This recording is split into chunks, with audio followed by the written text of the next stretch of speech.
It was 30, then it was 17. It's an incredible shrinking price tag.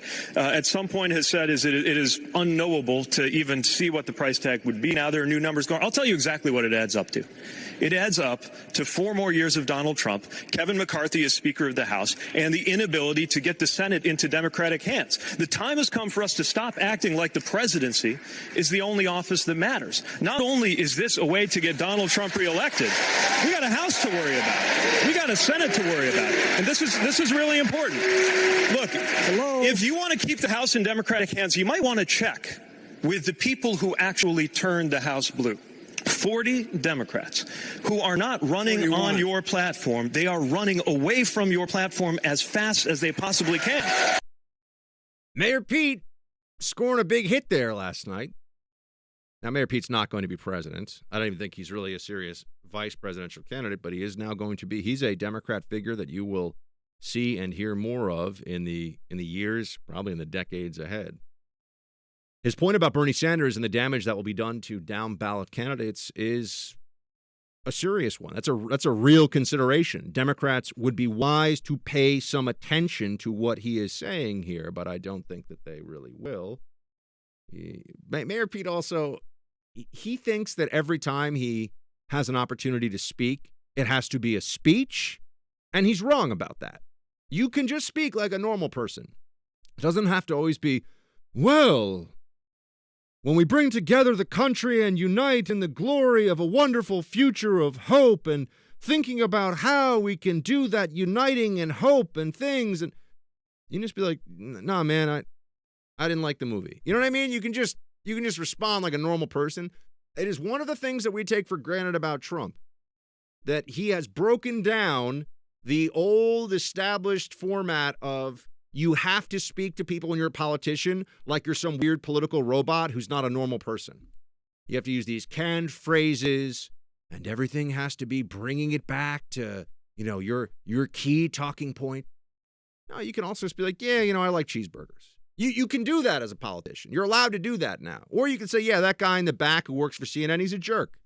You're allowed to do that. You're allowed to speak the way that people speak, which I think is a great innovation.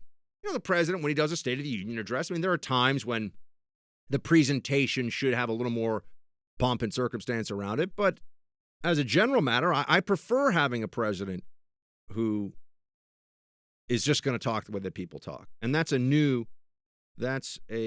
thing, to be sure. Now, oh, wait, before I... there's the other Democrats out there, including from the Obama administration, that I think are watching this and recognizing what's going to happen.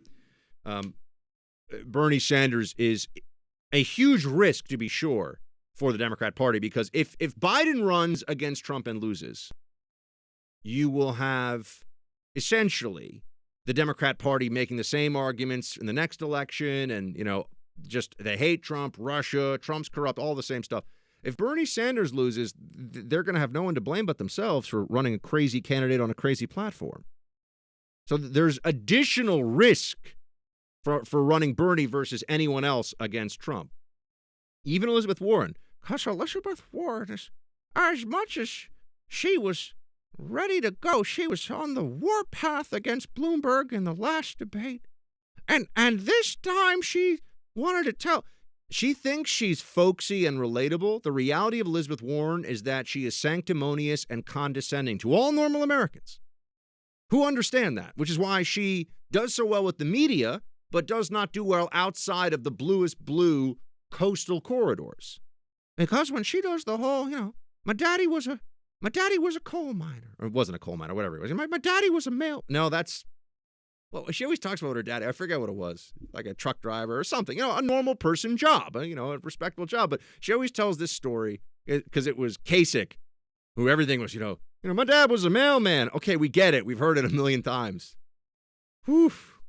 Kasich. Among the most surly and uncharismatic politicians I've ever had the misfortune of interviewing, I will tell you. I was not a Kasich person at all. Never was, never will be. But Elizabeth Warren, she tells the story of bringing herself up. My Cherokee heritage and in the Midwest, and But keep in mind, she ran to the Democrat power structure as fast as she could, lied about who she was to get in there, lied about who she was to get at University of Pennsylvania, an Ivy League school, and then get into Harvard and teach at Harvard Law. Now she's worth like $7 to $10 million. And she's all, oh, but I'm just like you. I'm a total fraud. It's a total phony. Pretends to care so much about Main Street and the big Wall Street banks. And she's really not. She didn't have anything particularly worthwhile to say last night. I think she had as the debate went, she had a bad night. Pete Buttigieg. I want to get back to him for a second. So we were trying to break this down for you. He had another. Look, he is a guy who sounds like he's always in the midst of his McKinsey consulting interview. You know, and there was a moment last night where they asked for the greatest misconception about you, and it was like Mayor Pete's version was, that I'm too unflappable. That's like when someone asks you at a job interview, producer Mark, you ever done this? Someone ever asked you, first of all, it's a stupid question, so the people who ask this in job interviews, somebody should, smack them upside the head. But people still do. Have you ever had the what's your biggest weakness in a job interview question? Yeah, you asked me that. No, I didn't. I know you didn't. Nobody. I was about to flip this table and lose my mind. I would never ask that question. I have gotten that question. Yeah. Though. Do you remember what you said? I don't. It's the dumbest question in the world. Because it's sort of like being on a first date, which, there's similarities between a first date and a job interview in terms of you're presenting, you're being judged. It'd be like on a first date if a girl was just like, what's the worst thing about you? You're not going to answer that question. Yeah. You got to find that out. Exactly. The whole game is I'm trying to hide that. That takes a month or two. For yeah, you exactly. To know that. And you'll figure it out on your own there, sweetness. Like it doesn't need to be told up front. But because I love the usual way people do this is they say, I take too much work on. I share the credit too fast. Yeah, like I work too hard. These humble brags. I'm sure. Yeah. Yeah, Mayor. Yeah, I work too hard. I make other people look bad because I work too hard, and then I feel guilty about it. Mayor Pete, one of those. I'm too unflappable. I'm too cool under pressure. But he was right about one thing, which is that if you're talking about what Russia is trying to accomplish in this election, sowing chaos is definitely very high on the list. Play 21, please. I'll tell you what the Russians want. They don't have a political party. They want chaos. And chaos is what is coming our way. I mean, look, if you think the last 4 years has been chaotic, divisive, toxic, exhausting, imagine spending the better part of 2020 with Bernie Sanders versus Donald Trump. Think about what that will be like for this country.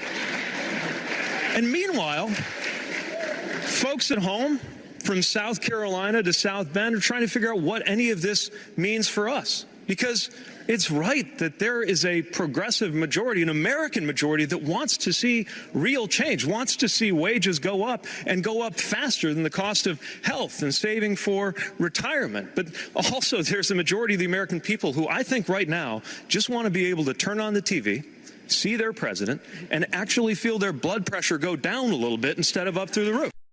Mayor Pete's like, I'm super chill. Vote for me. That's one way to go. There is an underlying truth here, and that is if the Democrats weren't so ideologically driven and so emotionally invested against Trump, the clear lane that they have would be to do what would essentially be a Bill Clinton-style triangulation here and say, we want to do the things that the things that are going well in the economy, we're going to continue. We're going to bring the country together. We're going to work together. We're going to reach across the aisle. We're going to come up with solutions. We're going to heal the divide in this nation. How did Obama, forget about how Obama governed. I know a lot of you talk about blood pressure rising. Forget about how Obama governed. Remember how Obama ran for office, with a slogan, hope and change. And it was all bring us together. And, I didn't do this. I'm going to bring us together. We're going to love each other. We're going to be amazing. We're going to be fantastic. We're all going to hold hands. And we're going to be friends.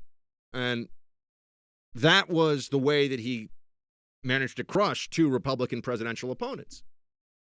Now, he got very lucky with the financial downturn and all the rest of it, but the messianic uniter role, if the Democrats had someone who was charismatic, that would be the real lane.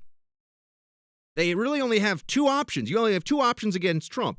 Scorched earth, socialist lunacy, Bernie Sanders. What are you talking about? It's not scorched earth. Just, lighting a few forest fires. Or The other alternative would be to bring someone forward who is charismatic and poses as a uniter while trying to get us to that socialist future, right? The head fake, Democrats so effectively stretching back for as long as I've been able to pay attention to the news, pretend to be one thing to get votes and then govern a different way when they're in power.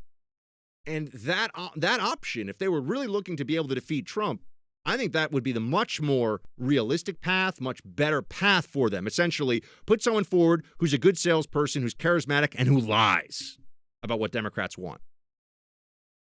That's what Biden was supposed to be for them, but he's not good enough at it. That's what Bloomberg, they're hoping now. Well, no, Bloomberg's just supposed to buy it. I mean, he actually said last night when they were talking about congressional races, he's like, I bought that. And that should be Bloomberg's 2020 bumper sticker. I bought that. Whatever it is, doesn't matter. I bought that. And this is what you see the Democratic Party doing right now. They've had this choice between trying to put forward someone who will unite the party versus trying to have somebody who is just going to divide it. Unite the country versus somebody who's going to further exacerbate the division. And they've gone with the craziest left-wing loon they can possibly find. And they wonder why there are a lot of people who have been in politics for a long time who are watching this thing saying, Democrats, stop being crazy. You're out of your minds. Who knows how this is really going to shake out, but this is going to be the best year ever to cover American politics. That is a promise that I can make to you, and I'm excited about it.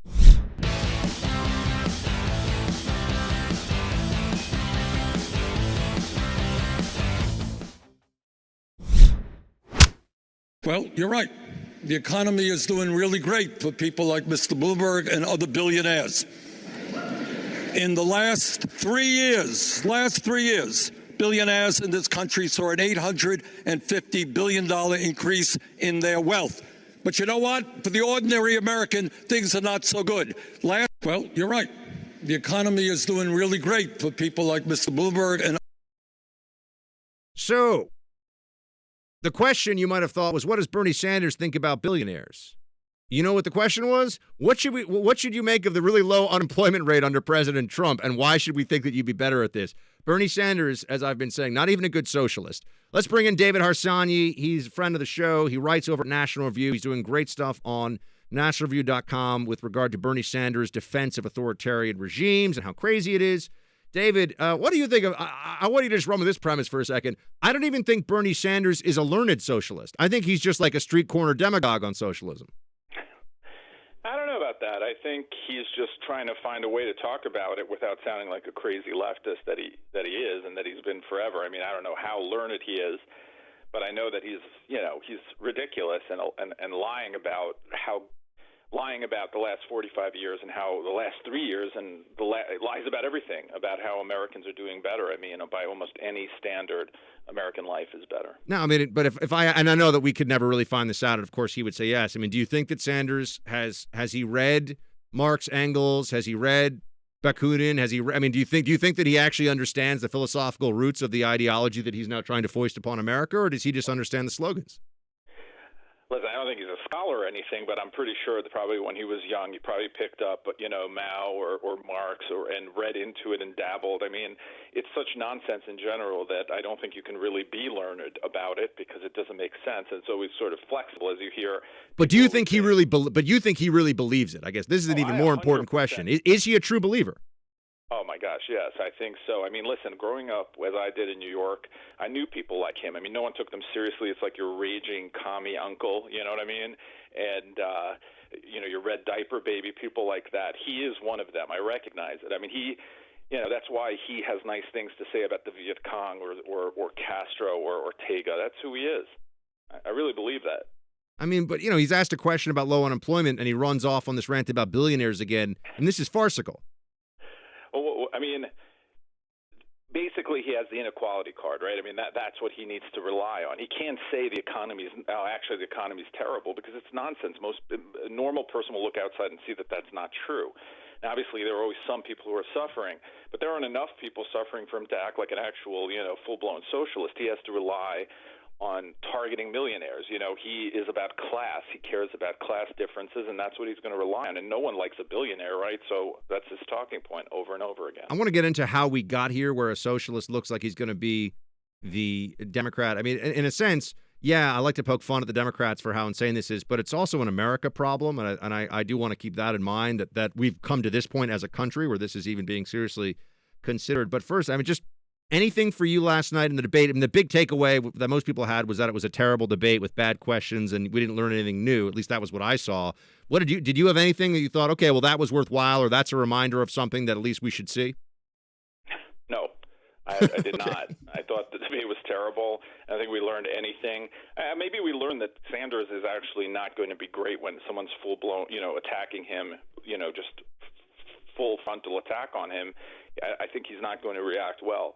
And these people who he's around rarely have attacked him for his actual ideas being crazy. It's more like, oh, we haven't evolved to that yet. People aren't ready for that yet. Well, that's not what Trump's going to do. Trump's going to call him a commie or whatever he comes up with, and he's going to constantly call him that, and he's going to have to defend it. Do you have concerns? You know, we had Rahm Emanuel before. I think we played a soundbite. We've had all these different Democrats now. I mean, David Axelrod, I love because he comes out and says Bernie Sanders is not a socialist. So we know that that's going to be a thing, right? That the guy who walks around saying nothing but I'm a socialist, we're going to be told he's not a socialist because, up is down and down is up. But the Democrats that are worried that this is going to lead to not just a presidential loss, but a possible electoral wipeout across the board, how would you gauge your confidence level? Because I do remember 2016 with Trump, everybody thought Hillary was going to win pretty much. No, I am not one of the people who thinks that Bernie is going to lose for sure. I'm not one of the people who thinks that it's going to translate into, sweeps for the Republicans. In fact, I think people, especially when it comes to Trump, obviously I was wrong about that election, but more than that, I think people compartmentalize who they vote for, and they can treat Bernie as his own thing, and just as they treat Trump as his own thing. You have a lot of Republicans, with bigger vote margins in some states than Trump had. And you have a governor here in Maryland, for instance, who is a Republican and has nothing to do with Trump. So I'm not sold on that idea, no. I am sold on the idea that Bernie is a real socialist. Just because a person can't get done what he wants done does not mean that that's not what he is. He knows, listen, he can't say we're going to nationalize every industry because it's impossible. So instead, he does it a different way. He does it incrementally. He's a socialist. Yeah, I mean, I'm kind of amazed we're going to see this. We're also going to have a large chunk of the Democrat corporate media that has been very cautious and or hostile to Bernie for a while. If he becomes a nominee, that's all going to just disappear. And I think it'll be fascinating because, real quick, do you think there'll be a never Bernie movement among Democrats? I feel like their lust for power will never exist. 100%, I don't think it will exist. Maybe, during the primaries there'll be a faction like that, but I think there will be no major anti-Bernie movement, and they certainly won't dominate television in the way that the Never-Trumpers do. I want to come back and ask you about how we got here. We got David Harsanyi, everybody of National Review. Stay with us.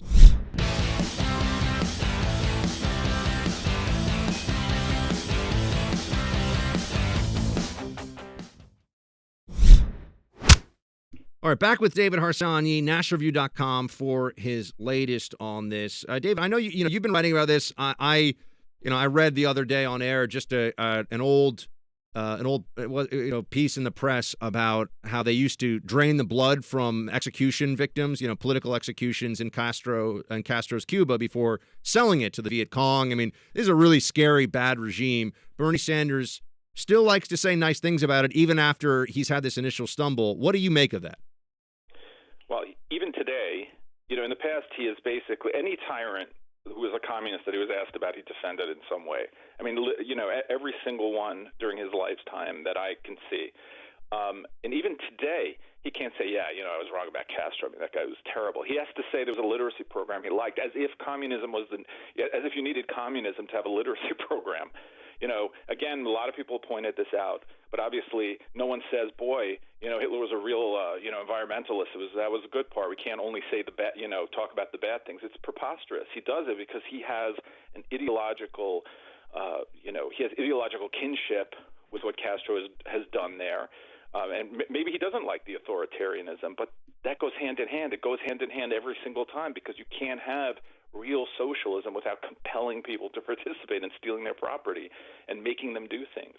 So he has never been asked to explain what in the Soviet Union he thinks was great that we should adopt, as he said at the time, because no one asks him tough questions. That Castro question was the toughest thing he's been asked. What was, for you, what's the scariest thing about a possible Bernie Sanders presidency? He keeps deflecting to he says this thing about, every other industrialized country has managed to do this, which is obviously very hazy on the details.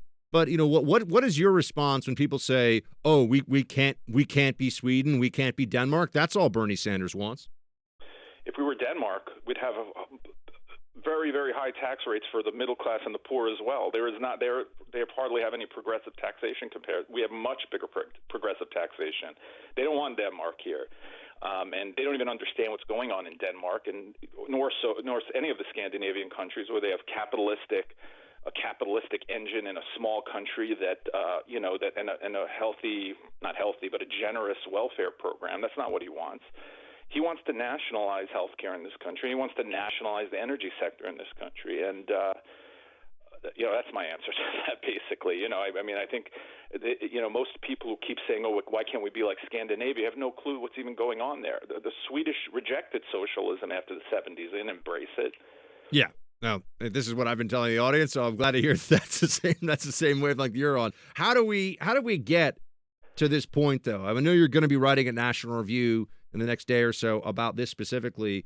What has been the cultural transition, or rather the cultural process that has brought us to a point where a straight-up socialist can be a serious contender for the American presidency? Well, just let me preface this by saying, and I'm sure I've mentioned it on this show, that I am passionate about this mostly because I think my parents were defectors from a communist country, and to see them still alive, having to think about a socialist becoming president, is actually pretty horrifying for me. No, wait, I want to dig into that for a second, David. And what do they tell you about, what was it like? What was it like in the old country? It was like that they gave up everything and left their family to come here because it was horrible. That's what it was like. I mean, they're from Hungary, and it wasn't. Let's remember, Hungary wasn't the worst of the communist countries, as far as authoritarianism was concerned. It wasn't probably as bad as East Germany or the Soviet Union, but it was bad enough where you were told what to do, you were told what you could buy, you were told what you can, become in life, and they didn't like that. So they gave up everything to come here, thankfully. And so to me, it's personal as well to hear someone like Bernie saying the same kinds of things that I've been thinking about and studying for a long time, probably because of my parents. And growing up, culturally, we never treated socialism as we should have, or communism as we should have. I was thinking the other day about how everyone in this country knows what the Holocaust is, or most people, I hope, educated people do. They've seen pictures of it. They understand the depth and inhumanity of it. How many people here have heard of the Great Leap Forward? Or how many people here know that there was a Ukrainian famine where far more people died than the Holocaust? They don't know that. They don't see pictures because the academics in this country, the cultural stewards, of this country don't care about that kind of thing. They have whitewashed communism and whitewashed socialism. Well, that's why I've been telling everyone who listens for a while to read The Great Terror by Robert Conquest, which is a study of effectively how academics in the West, UK and America, pretended that the Great Purges under Stalin didn't happen. Millions and millions and millions of people tortured, murdered, starved, killed, sent to Siberia, all of the above. People act like that didn't happen. Right, or they're apologists for things, or even yesterday I saw it, I forget his name, but he was at BuzzFeed once, saying America's just as bad as Cuba. We've been just as bad. We are forced to say the Pledge of Allegiance in school also. Sometimes I wonder if they're just not educated enough, or if they fool themselves, or they don't care. But generally, I think what happens is that socialism is enticing. It's kind of a religious. It's about feels, you know what I mean? I want to help the poor. I want to make people equal. And whether the Soviet Union's around or not around, people will embrace that. The Soviet Union was around. Bernie embraced it. He didn't care. So it's not just about not being around for that stuff. And first of all, we are around for that stuff, right? You have Venezuela, you have China, you have North Korea and other countries. So you're around for it. They just don't care. They think they can do it better and do it right. And again, I just want to quickly say, I'm not saying Bernie is Stalin, but I am saying no one walks around saying, hey, I'm a democratic fascist, right? Because it would be preposterous, just as it's preposterous to say I'm a democratic socialist. And so you feel like if people understood that Bernie Sanders is not representing a future for, because I think the American left largely, I mean, there are the true radicals that want total social justice-based economic reorganization and upheaval, but I think that that for a lot of more normal Democrats, however you want to define that, they're like, we're just trying to be more like Europe. That's what they say. And this is general thing of we're just going to be more like Europe. What do you say to that? I get it. I mean, I believe that that's what most normal Democrats probably want to do. Europe is not a success, though. We're a success. We're much more successful than Europe. The more you organize and have top-down control of the economy, the more stagnant your society is, the less growth there is. I just don't understand. Here's really what my problem is. I just don't understand what people are talking about. They act like we're in the middle, that we're 1917 Russia here or something like that. We're not. We're getting better. Everything's getting better. We're living longer. To try to now control the economy, to have someone take over your health care because it's expensive, I mean, that has never worked. And healthcare is expensive. The two things that are outrageously expensive in comparison to what they used to be are two, as I like to point out, two of the most heavily government regulated and government involved areas of the economy, healthcare and education. Right, and also housing has gone up as well. But,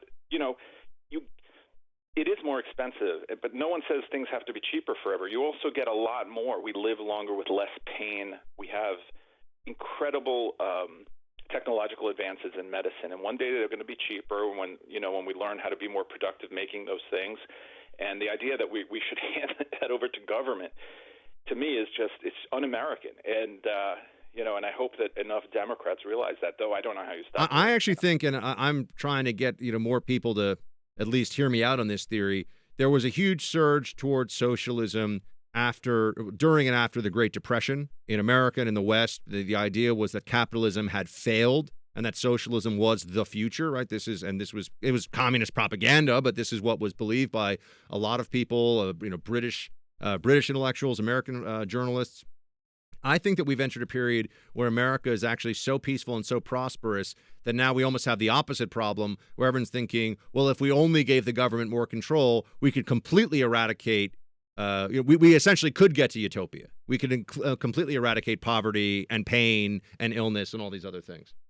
No, I think that's right. I think that people don't listen. There's always going to be a segment of the population that's suffering, obviously. So there are problems. We don't live in utopia. It's never going to be that way. But I do think that we have so few problems. So I agree with what you're saying, but I think another problem is we look at our political environment, which is ridiculous right now and has been for a while, and we sort of transpose that onto the real world. The real world is nothing like that. I live amongst my neighbors very peacefully.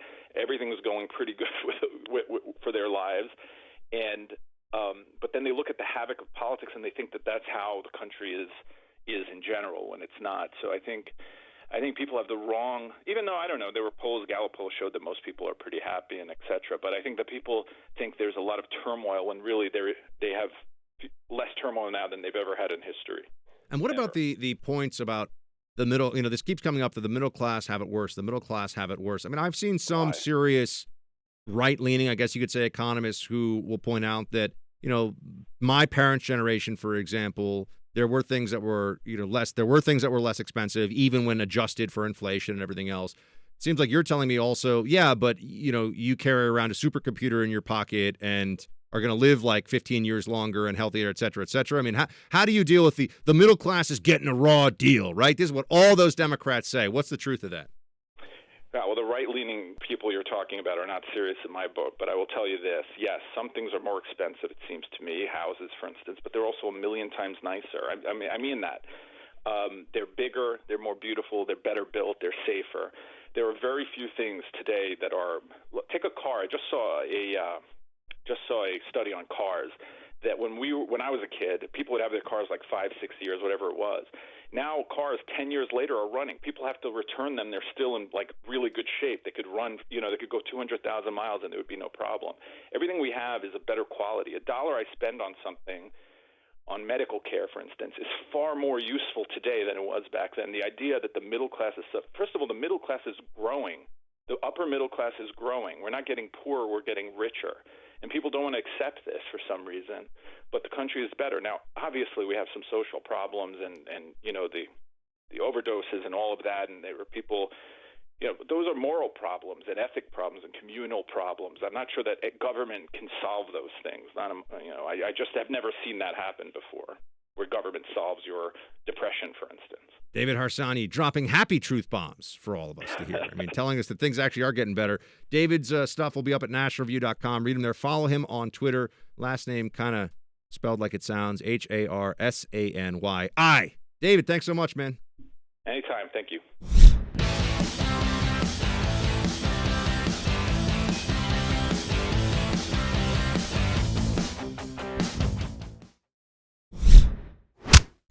Team, we got another bomb drop by Project Veritas here.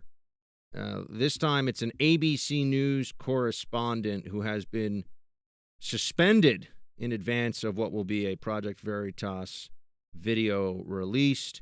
Veteran reporter David Wright was suspended. We have some of the audio. Producer Mark. Project Veritas strikes again. Play it. You consider yourself a Democrat socialist? Yeah. More than that, I'd consider myself a socialist. I feel terrible. I feel like it's like the truth suffers. The voters are poorly informed. Our bosses don't see an upside in doing the job that we're supposed to do, which is to speak truth to power and hold people to account. Guys, I'm a socialist. Okay, now this gets very interesting for me on a few levels. One, I think that Project Veritas has done the best undercover, the most important undercover videos, although they actually make you want to throw up when you watch them, that I've ever seen were from David Delayden and the Center for Medical Progress, and the fact that did not result in a complete national revulsion and change in the view of abortion and abortion laws is a stain on this country's honor and integrity. But Project Veritas does some good stuff. James O'Keefe is a brave guy who works hard at what he does. I have been a little critical in the past, and I would continue to be, about posing as a colleague / friend of somebody in off hours who happens to work for a news organization who's kind of like getting some AP, assistant producer, some effectively close to entry level person, or somebody who's, maybe a couple rungs up the ladder from that, and having them say some stuff and then exposing that and getting them in trouble and ruining their career. I think you got to be willing to draw some lines here. It's one thing if you can get like a CNN anchor being like, "Yeah, I'm a socialist and I hate Republicans and I pretend to be neutral on TV." Yeah, you can break the confidence of somebody that you're posing as somebody having a normal conversation with. But the other stuff, I think Project Veritas has gone after some people that are a little too low level, in my opinion. I'm just going to say it. So I don't like everything that they do on this exposing bias realm. That said, they are doing the work. And this guy, I don't know that much about the hierarchy over at ABC News, but this guy's a senior correspondent. He's been around for a long time, and he's getting in trouble here for saying what we essentially already know to be the case, what we already know to be true. And that is that these networks, CBS did this debate last night, ABC, these are lib networks that are clinging to this fiction that they're neutral. And it's because that gives them an advantage over their competitors, because they hold themselves up as, we're the real journalists. We do the honest journalism here. And they're these massive legacy institutions with a huge amount of corporate money and power behind them. And so they still have, ABC News has 10 million people watching it a night. If you want to watch like a male model read off of a prompter, you can do that on any channel base. I don't know why people do, that's got David Muir. I'm like, okay, we're going to see him take his shirt off? Why is everyone so excited about watching this 30-minute broadcast? And it always ends too with on a happy story of ducks on a pond that, found their mother. I think this format is hopefully going away soon. ABC, they run this programming all day, and then they throw on a news broadcast for 30 minutes or whatever it is at night. Same thing with CBS Evening News. Why does anybody think that they should watch this? And it's old habits. It goes back to when that was their only option, and they're used to doing that, and so they keep doing it. But they cling to this fiction because it gives them an advantage over their competitors, and it should go away. A well-educated news consumer understands that ABC, CBS, NBC, they are liberal networks. They are pushing a liberal agenda. Their anchors are generally unimpressive and don't know very much about politics or the world. And this is just the reality we live in. So this senior guy saying that they spike stories that are pro-Trump, they run stories that are anti-Trump, he's a socialist.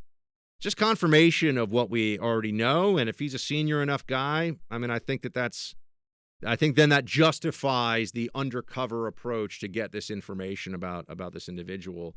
And so I think that this one probably clears the bar for me in terms of a Project Veritas sting operation.